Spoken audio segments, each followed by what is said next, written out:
ကဲအားလုံးမင်္ဂလာပါကျွန်တော်တို့ reading မှာအများစုကဒီအပုတ်ရှည်ကိုအခက်ဆုံးဆိုပြီးတော့ထင်တတ်ကြတယ်တကယ်တော့မဟုတ်ပါဘူးကျွန်တော်တို့အပုတ်ရှည်တွေထက်အပုတ်တူကပိုပြီးတော့ခက်ပါတယ်အပုတ်ရှည်တွေကပိုပြီးတော့လွယ်ကူတတ်ပါတယ်အများစုကကျတော့ကျွန်တော်တို့ဒီအပုတ်ရှည်ဖြစ်တဲ့အခါမှာပိုပြီးတော့ခက်တယ်လို့ထင်ရခြင်းအဓိကအကြောင်းရင်းကတော့စာပိုက်ရှည်ကိုမြင်လို့ပဲဖြစ်ပါတယ်အများစုကဒီစာပိုက်ရှည်နဲ့ပြုတ်သိမ့်နေတဲ့ခန်းကြီးတွေမြင်တဲ့အခါမှာမိကုန်းတွေအတွဲလိုက်ကြီးမြင်တဲ့အခါမှာကျွန်တော်တို့ခတ်တယ်ဆိုပြီးတော့ထင်တတ်ကြတယ်တကယ်တော့မဟုတ်ပဲနဲ့ reading အပုတ်ရှည်တွေကအဓိကလွတ်ဝက်ချက်ကိုသိလို့ရှိရင်ကျွန်တော်တို့စာကိုအနည်းဆုံးဖတ်ပြီးတော့လည်းဖြေလို့ရတယ်လို့ကျွန်တော်တို့ဒီအပုတ်တစ်ပုတ်ချင်းစီမှာသူ့စာပိုက်တစ်ပိုက်စီနဲ့တာဝန်ရှိရဖြစ်တဲ့အတွက်ကြောင့်မို့လို့ကျွန်တော်ဖြေရတာပို့ပြီးတော့လည်းရိုးရှင်းပြီးတော့ပို့ပြီးတော့လွယ်ကူပါတယ်အဓိကချက်ကတော့ကိုယ်အနေနဲ့ဒီစာပိုက်ရှည်ကိုမြင်တဲ့အခါမှာအဓိက pressure မပြီးဖို့ကျွန်တော်တို့ကိုယ်အနေနဲ့ဒီစာပိုက်တွေခန်းကြီးတွေကိုမြင်လို့ဖိအားမရှိဖို့ပဲလိုအပ်တယ်ပေါ့နော်တကယ်တော့ကျွန်တော် reading အပုတ်ရှည်တွေဖြည့်ကြည့်လိုက်ပါထင်သလောက်ကြီးမခတ်ပါဘူးအဓိကချက်ကတော့ဒီခတ်တယ်ဆိုတဲ့လူတွေကများသောအားဖြင့်ဗာလဲဆိုရင်တော့ဒီမနိုင်ဝန်ထမ်းတယ်လို့ပြောလို့ရတယ်ကျွန်တော်တို့စာပိုက်ကြီးတစ်ခုလုံးလိုက်ဖတ်မိတာမျိုးကိုယ်အနေနဲ့ reading ကလည်းထင်သလောက်ကြီးအားမကောင်းခန်းကြီးပိုင်းနဲ့ပတ်သက်ပြီးတော့လည်းမသိရရမ်းများနေတယ်ဒီလိုမျိုးချိန်မျိုးမှာ reading အပုတ်ရှည်ကိုဖတ်ရမယ်ဆိုရင်ကြာချိန်လည်းပိုကြာမယ်အမားလည်းပိုပြီးတော့များလိမ့်မယ်ဒါကြောင့်မို့ကျွန်တော်တို့က reading ဖြေနည်းဆိုတာဒါကြောင့်လိုအပ်တာဖြစ်ပါတယ်တကယ်လို့ကျွန်တော်တို့ကဖြေနည်းတွေကိုသိထားမယ်ဘယ်လိုဖြေရမလဲဒီ reading အပုတ်ရှည်တစ်ပုဒ်ဘယ်လိုကင်တွဲရမလဲဆိုရင်နည်းလမ်းတွေကိုသိထားမယ်ဆိုလို့ရှိရင်အဲ့လောက်ကြီးအခက်တွေ့မှာမဟုတ်ဘူးအဲ့လောက်ကြီးဖြေရမြောက်မှာမဟုတ်ဘူးအဲ့တော့အဓိကဖြစ်တော့ကျွန်တော် reading ပုတ်ရှည်ပြတဲ့အခါမှာပထမဆုံးသိရမယ့်ချက်ကဘယ်တော့မှအကုန်လုံးဖတ်เสียမလိုအပ်ပါဘူးအဲ့တော့ကျွန်တော် reading ပုတ်ရှည်တစ်ပုဒ်တွေ့ရတယ်အကုန်လုံးဖတ်ရမယ်လို့စိတ်ထဲမှာမတွေးရနဲ့ကျွန်တော်တို့မေးခွန်း၄ခုရှိတယ်မေးခွန်း၄ခုတည်းကျွန်တော်တို့လိုချင်တဲ့ information လိုချင်တဲ့အချက်ကိုပဲရွေးပြီးတော့ရှာပေးရမှာဖြစ်ပါတယ်ဒါကတော့ပထမဆုံးသိရမယ့်အချက်ပေါ့နော်ကဲ reading ပုတ်ရှည်ဖြေမယ်ဆိုရင်ဘယ်လိုမျိုးချင်းကပ်ကမလဲအဲ့တော့ဒါနဲ့ပတ်သက်ပြီးတော့ကျွန်တော်ပြောပြပေးပါမယ်ပထမဆုံးအနေနဲ့ကျွန်တော်အများကြီးပြောနေကြ topic sentence စာပိုက်ရဲ့ထိပ်ဆုံးစာကြောင်းဒါကိုဖတ်ပြီးတော့ကျွန်တော်စာပိုက်ကဘာအကြောင်းလဲဆိုတာကိုအရင်ဆုံးနားလည်အောင်လုပ်ရမယ်အဲ့တော့ကျွန်တော်တို့ကဒီ topic sentence ကိုဖတ်လိုက်တဲ့အခါမှာဘာသိသွားမလဲဆိုရင်စာပိုက်ကဘယ်လိုမျိုးအကြောင်းလဲဥပမာကျွန်တော်တို့စာစီစာကုန်းမျိုးစားလားဒါမှမဟုတ်ခီးသွားတာနဲ့ပတ်သက်ပြီးတော့ပြောပြနေတဲ့အကြောင်းလားဒါမှမဟုတ်ရှင်ကျွန်တော်တို့တခုခုကိုမိတ်ဆက်ပေးတာမျိုးအန်နိုင်လောက်တာမျိုးလားဒါမှမဟုတ်ရင် sesumate ဘုံလို့ခေါ်တယ်တခုခုကိုရှင်းပြပေးတာဤကံဘုံလို့ခေါ်တယ်ထင်မြင်ချက်တွေကိုပြောနေတာအဲ့တော့ဘယ်အကြောင်းအရာကိုပြောနေတယ်လဲဆိုတာကိုထိတ်သုံးစာကြောင်းဖတ်ခြင်းအပြင်ကျွန်တော်တို့90% လောက်မေးခွန်းတွေရဲ့အဖြေတွေဘာမျိုးစားလဲဆိုတော့သိနိုင်မှာဖြစ်ပါတယ်ဒါကတော့ပထမဆုံးဘယ်ဟာပဲဖြစ်ဖြစ်လောက်ကိုလောက်ရမယ့်အချက်ဖြစ်ပါတယ်ကဲတော့နောက်တစ်ခုကကျတော့ကျွန်တော်တို့မေးခွန်း၄ခုရှိတယ်မေးခွန်း၄ခုနဲ့ပတ်သက်ပြီးတော့ပြောပါမယ်အဲ့တော့မေးခွန်း၄ခုမှာကျွန်တော်တို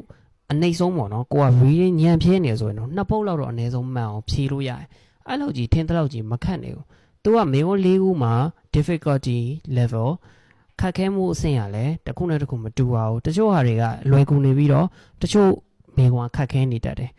ဒါပေမဲ့ကျွန်တော်တို့ကဘယ်အားလွယ်လဲဘယ်အားခက်လဲဆိုသိရမယ်ပေါ့နော်များသောအားဖြင့်ကျွန်တော်တို့နောက်ဆုံးမေးခွန်းကခက်လေးရှိတယ်နော်အဲ့တော့ကျွန်တော်တို့ကခတ်တာ2ခုလောက်ပါမယ်လွယ်တာ2ခုလောက်ပါမယ်လို့ပုံတည်တော့မဟုတ်ဘူးပေါ့နော်ဒါပေမဲ့အဲ့လိုမျိုးယူဆထားလို့ရ4ပုတ်စလုံးခတ်နေမယ်လို့မဆိုလို့နော်ကျွန်တော်တို့လွယ်တာလဲလာမယ်ခတ်တာလဲလာမယ်ဒါမျိုးသိထားရမယ်ဟုတ်ပြီနော်ကဲအဲ့တော့ကျွန်တော်တို့နောက်တစ်ချက်ကကြတော့ကျွန်တော် reading တွေမှာကျွန်တော် reading အပုတ်ရှည်တွေမှာသူ့ရဲ့ sequence အစဉ်လိုက်ပဲသွားပါတယ်နော်ဥပမာကျွန်တော်တို့မေခွန်းနံပါတ်1ကအဖြေကစာပိုက်ရဲ့အပေါ်ဆုံးမှာရှိနေမှာသိကြပေါက်ပဲနော်မေခွန်းနံပါတ်1ရဲ့အဖြေကစာပိုက်ရဲ့အောက်ဆုံးမှာရှိနေရတော့စာပိုက်ရဲ့ဟို3ပိုက်မြောက်မှာရှိနေတာဒါမျိုးတွေကတိတ်ပြီးတော့အဓိပ္ပာယ်မရှိဘူး GLPT မှာလည်းဒါမျိုးလုံးလေးမရှိဘူးဒါကတော့ reading တွေပိုင်းလို့ပတ်သက်ပြီးတော့လေ့ကျင့်နေတဲ့လူတွေဆိုလို့ရှိရင်သိနေမယ်အဲ့တော့ကျွန်တော်တို့သင်နေတဲ့လူတွေဆိုရင်ပို့ပြီးတော့သိရအဲ့တော့အမြဲတမ်း sequence နဲ့အစဉ်လိုက်လာတာဖြစ်တဲ့အတွက်ကြောင့်မလို့ဒါလေးကိုဆုံးမှတ်ထားမယ်အဲ့တော့ကျွန်တော်ပြောချင်တာပါလဲဆိုတော့ကျွန်တော်ကမေခွန်းနံပါတ်1ကိုဖြည့်မှာလားဒါဆိုလို့ရှိရင်ကျွန်တော်တို့အပေါ်ကနေပဲစပြီးတော့ရှာရုံပဲအများစုကကြတော့ဒီမှာတစ်ချက်skimming technique တွေပါတယ်မလေ့ကျင့်ပွဲလို့ဆိုလို့ရှိရင်အများကြီးလိုက်ဖတ်တာမျိုးတွေပါတယ်လောက်တတ်တယ်ပေါ့နော်အဲ့တော့အများကြီးလိုက်ဖတ်တယ်ဆိုတော့ကြတော့ကျွန်တော်စာပိုက်ကိုဣတိမရွေးတစ်လုံးချင်းစီအကုန်လုံးလိုက်ဖတ်ပြီးတော့ကိုယ့်အဖြစ်မရောက်မချင်းဖတ်တာဒါလည်းကောင်းပါရဲ့ဖတ်တာဘာမှကိစ္စတော့မရှိဘူးဒါပေမဲ့စာမိုးဟဲမှာကအချိန်နဲ့ဖြေရဖြစ်တဲ့အတွက်ကိုယ့်ရဲ့အချိန်တွေကိုမလိုအပ်တဲ့နေရာတွေမှာမသုံးမိဖို့အတက်နိုင်ဆုံးဂရုစိုက်ရမှာဖြစ်ပါတယ်အဲ့တော့ဒါကြောင့်မို့လို့ကျွန်တော်တို့ကဒီ keyword ကိုရှာပြီးတော့ဖတ်တတ်တဲ့ exercise တွေကိုလေ့ကျင့်ပေးရတာဖြစ်ပါတယ်အဲ့တော့ကျွန်တော်တို့ကမေးခွန်းကိုဖတ်လိုက်တယ်ဆိုပါစို့မေးခွန်းတစ်ခုကိုဖတ်လိုက်တယ်ဆိုရင်ဒီမေးခွန်းနဲ့ဆက်နေတဲ့ keyword တွေကစာပိုက်ရဲ့ဘယ်နားမှာပါလဲဆိုတာရှာပေးရမှာကျွန်တော်တို့ရဲ့အလုပ်ကအဲ့ဒါပဲဒီစာပိုက်တစ်ခုလုံးအသေးစိတ်ဖတ်နေရမှာမဟုတ်ဘူးကျွန်တော်တို့လိုချင်တဲ့ keyword ဟုတ်ပြီkeyword 3လုံးရှိရဆိုပါစို့ဥပမာထားပါတော့bankyo gakko เนาะ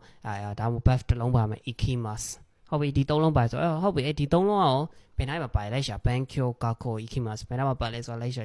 ကြည့်လို့ရှိရင်ကျွန်တော်တွေ့နေမယ်အဲ့ keyword တွေတွေ့ပြီဆိုတော့ဒါသူနဲ့ဆက်နေအကြောင်းအရာကိုပြောနေဖြစ်ပါတယ်အဲ့တော့စာပိုက်ရေးမှာအဲ့ဒီမှာထားပါတော့ bankyo ကိုပထမဆုံး mention လုပ်တဲ့နေရာအဲ့ဒါအဖြစ်ပဲအဲ့တော့အဲ့နေရာကိုကျွန်တော်တို့ကတကြောင်အပြည့်သေချာလေးဖတ်လိုက်ရပြီအဲ့တော့ကျွန်တော်တို့က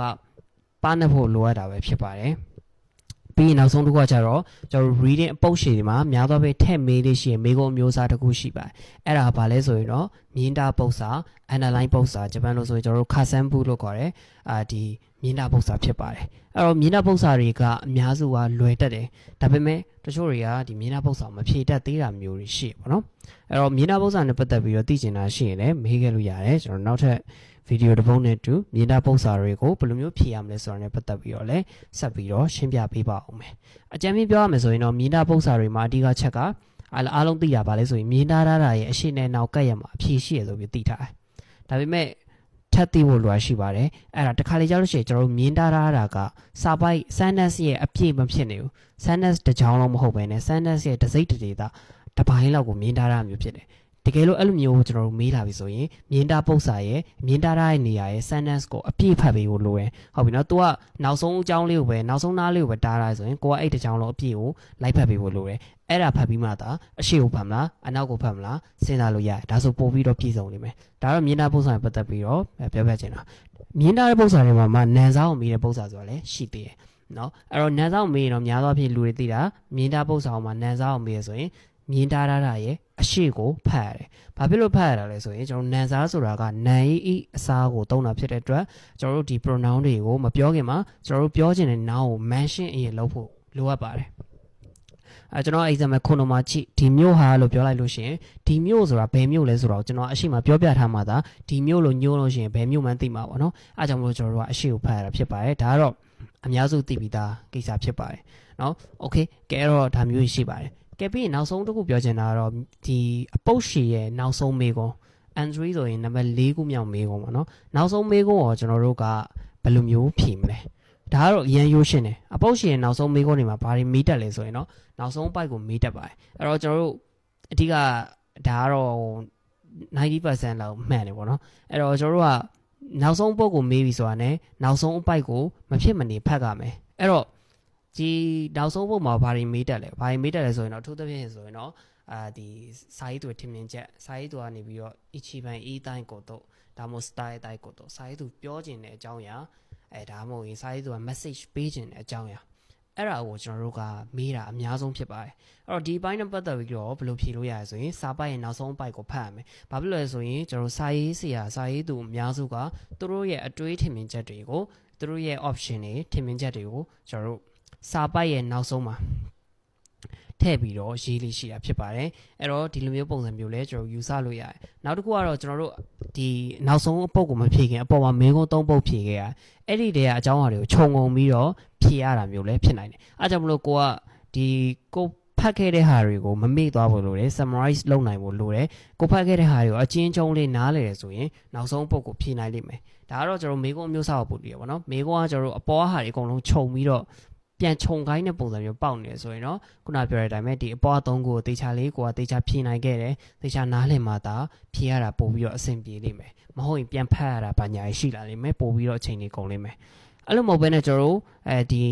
ီနီကုန်းနာကိုမေးတာဆိုရင်တော့အဲ့နီကုန်းမှာပါတဲ့ keyword တွေကဒါအဖြေဖြစ်ပါတယ်အဲ့တော့ဒါလေးတွေတစ်ချက်သတိထားပြီးတော့ဖြေလို့ရတယ်ကျွန်တော်အဓိကချက်တော့ဒီလေ့ကျင့်တဲ့ပုံစံမှာကျွန်တော်တို့စလေ့ကျင့်နေတာကိုကစာပိုက်အကုန်လုံးမဖတ်ဘဲနဲ့ဖြေနိုင်အောင်လေ့ကျင့်ဖို့လိုအပ်ပါတယ်ဒါမျိုးလေ့ကျင့်ထားမှသာတကယ်ဆောင်ဝင်းမှာလည်းအချိန်မကုန်မဲနဲ့ဖြေနိုင်မှာဖြစ်ပါတယ်ဆိုတော့ reading ဆိုတာကဒီပုတ်ရှိတစ်ခုလည်းဖြေရမှာမဟုတ်ပါဘူးအပုတ်တွေလည်းရှိရအပုတ်လက်တွေလည်းရှိရဇရာပုတ်စာတွေလည်းရှိရ